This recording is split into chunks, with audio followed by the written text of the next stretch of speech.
Washington DC থেকে hello আমেরিকাতে সবাইকে জানাচ্ছি স্বাগত। আমি মাইশা। সমসাময়িক গুরুত্বপূর্ণ নিউজ আর রিপোর্ট নিয়ে আবার ফিরে আসলাম। এই এপিসোডে কি আছে চলুন তা দেখে নিই। আজ দেখবেন মানব পাচারের শিকার ব্যক্তিদের কিভাবে জীবন রক্ষা করছে এক স্বেচ্ছাসেবক পাইলট দম্পতি। পাচার হওয়া নারী বা পুরুষ যখন পালাতে সক্ষম হয় তখন পাচারকারীরা আবার তাদের পিছু নেয়। সেজন্যই ইনভিজিবল এঞ্জেল নামের এই মিশনকে গোপনীয়তা রক্ষা করতে। আরও জানতে পারবেন লং আইল্যান্ড সিটির একটি চায়না টাউন কিভাবে আধুনিক এশিয়ানদের জন্য হটস্পট হয়ে উঠছে। এই শহরে এশিয়ান জনসংখ্যা 14% বেশি। তবে নিউ ইয়র্ক শহরে আরো বেশ কয়েকটি চায়না টাউন আছে। ডাউনটাউন ম্যানহাটনের পুরনো চায়না টাউনটি তৈরি হয়েছিল 1800 শতকের মাঝামাঝিতে।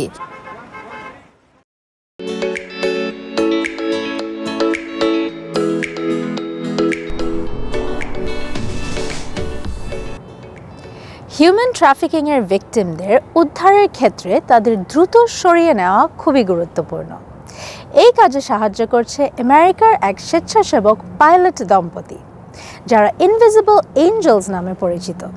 কিভাবে তারা এসব মানুষের জীবন রক্ষা করছে তা দেখে নিন আমাদের নেক্সট রিপোর্টে। এই বিমানটি সুন্দর একটি জায়গার উপর দিয়ে উঠছে, তবে এই বিমানের মাধ্যমে গোপন মিশন চালানো হয়, তাই এর পাইলটদের পরিচয় গোপন রাখা হচ্ছে। এই বিমানের মাধ্যমে নারী পাচারের শিকার মেয়েদের উদ্ধার করা হয়।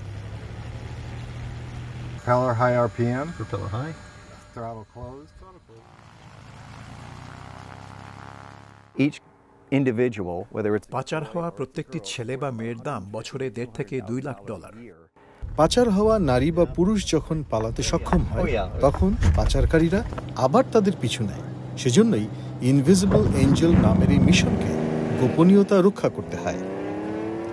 So we work in coordination with the rescue agencies and with law enforcement. আমরা উদ্ধারকারী সংস্থা এবং পুলিশের সাথে একযোগে কাজ করি, অদৃশ্য এবং দ্রুত, যাতে তারা জানতে না পারে আমরা কোথায় যাচ্ছি, কোথা থেকে আসছি। আমাদের ফ্লাইট নাম্বার এবং ডেটা ইন্টারনেটে গোপন রাখা হয়।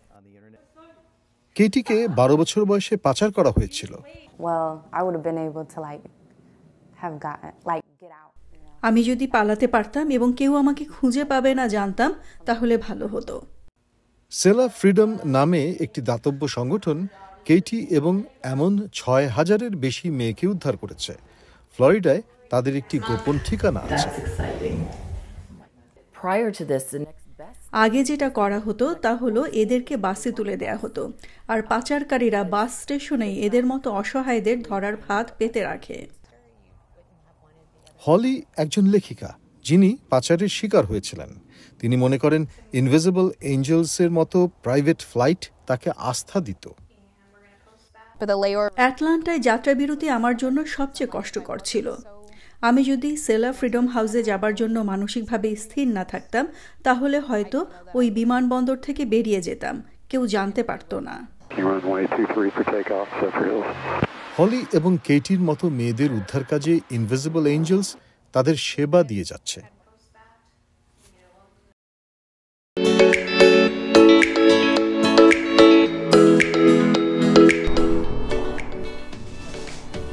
নিউ ইয়র্ক সিটি তার জমজমাট চায়না টাউনের জন্য পরিচিত, তবে লং আইল্যান্ড সিটিতে একটি নতুন চায়না টাউন বিশেষভাবে দৃষ্টি আকর্ষণ করছে। আমাদের এই নেক্সট রিপোর্টে জেনে নিন এই হিপ চায়না টাউনটি কিভাবে জনপ্রিয় হয়ে উঠছে। নিউ ইয়র্কবাসীরা যখন লং আইল্যান্ড সিটিতে বসবাসকারীদের কথা বলেন, তখন নিশ্চিতভাবেই ভেবে নেন যে এরা কুকুর প্রেমিক। এরা কুকুর ভালোবাসেন। এখানে অনেক কটি ডগ পার্ক আছে।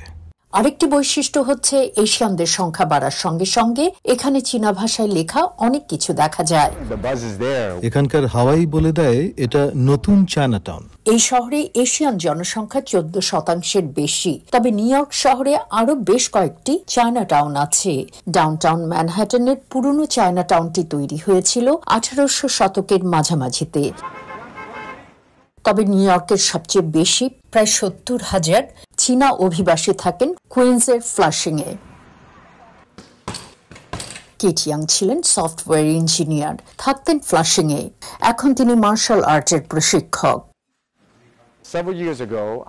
কয়েক বছর আগে আমার কুকুরকে নিয়ে লং আইল্যান্ড সিটির একটি ডগ পার্কে এসেছিলাম, তখনই এর প্রেমে পড়ে যাই। ইয়াং লং আইল্যান্ড সিটিতে চলে আসার পরে লক্ষ্য করেছেন তার জিমে অনেক এশিয়ান আসছেন।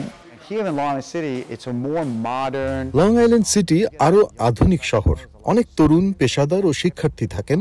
এটা হিপ শহর, দারুণ সব এশিয়ান খাবার, আধুনিক রেস্তোরাঁ, বাবল টি এবং মিষ্টি পাবেন।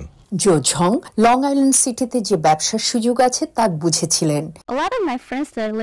আমার অনেক বন্ধু লং আইল্যান্ড সিটিতে থাকে, জায়গাটা ম্যানহাটনের খুব কাছে। সেখানে তার একটি বাবল টির ব্যবসা আছে। ঝং তার বাবা মায়ের সাথে চীন থেকে নিউ ইয়র্কে এসেছিলেন। তিনি বাবা মায়ের সঙ্গে ফ্লাশিংয়েই থাকেন, তবে তার ইচ্ছে একদিন এই শহরেই থাকবেন তিনি। লং আইল্যান্ড সিটিতে ফ্লাশিং বা ম্যানহাটনের ওল্ড চায়নাটাউনের চেয়ে অনেক সুন্দর আকাশচুম্বী ভবন রয়েছে। লং আইল্যান্ড সিটির উদ্যোক্তা ক্রিস উই বলেন, ঝলমলে নতুন ভবনগুলো আগে ছিল না। আমার মনে আছে 7-8 বছর আগে আমি প্রথম নিউ ইয়র্কে এসেছিলাম, তখন এই জায়গাটি বাণিজ্য এলাকা ছিল। অ্যাপার্টমেন্টগুলো এখনকার মতো বহুতল ছিল না। এখানকার উল্লেখযোগ্য ভবনটি 67 তলা apartment skyline tower. Long island সিটির নতুন ভবনগুলো ম্যানহাটনের পুরনো বিল্ডিং এর চেয়ে অর্থমূল্যের দিক থেকে ভালো। এখানে 24 ঘন্টা পাহারা আছে, জিম, ছাদে ডেক এবং একটি সুইমিং পুল আছে। আমি বলতে চাইছি, স্কাইলাইন টাওয়ারে থাকলে যা আশা করা যায়, যেমন কিছুটা স্কাইলাইন ভিউ থাকবে, এবং তা এখানে আছে। চীনা সম্প্রদায় যেখানে বাস করেন এবং যেখানে দোকানপাট রয়েছে, তারই কেন্দ্রস্থলে এই স্কাইলাইন টাওয়ারটি। এটা কুল চায়নাটাউন। সাবওয়েতে মাত্র কয়েকটি স্টপ পরেই ম্যানহাটন। সেখানে অনেকেই কাজে যান, স্কুলে যান, তবে যখন বাড়িতে ফিরে আসেন এই জায়গাটি কিন্তু একেবারেই ভিন্ন। সাবওয়ে থেকে নেমে শ্বাস নেওয়ার জায়গা আছে এখানে, এবং ইয়াং এর কুকুরের জন্য অনেকটা জায়গা আছে। আর তার আরো যে 4 পায়ের বন্ধুরা আছে, তারাও লং আইল্যান্ড সিটির নদীর ধারে তাদের মনিবদের সাথে খেলা করতে পারে। সো এই ছিল আমাদের আজকের এপিসোড। শো কেমন লাগছে সেটা আমাদেরকে জানাতে ভুলবেন না ভয়েস অফ আমেরিকা বাংলার ইউটিউব চ্যানেলে গিয়ে কমেন্ট সেকশনে। তাছাড়াও আমাদের ওয়েবসাইট www.voabangla.com এ আমরা সাধারণত আমাদের এপিসোডসগুলো আপলোড করে থাকি। সো আজকে এখানেই শেষ করছি, কিন্তু আবার দেখা হবে next week, same day same time.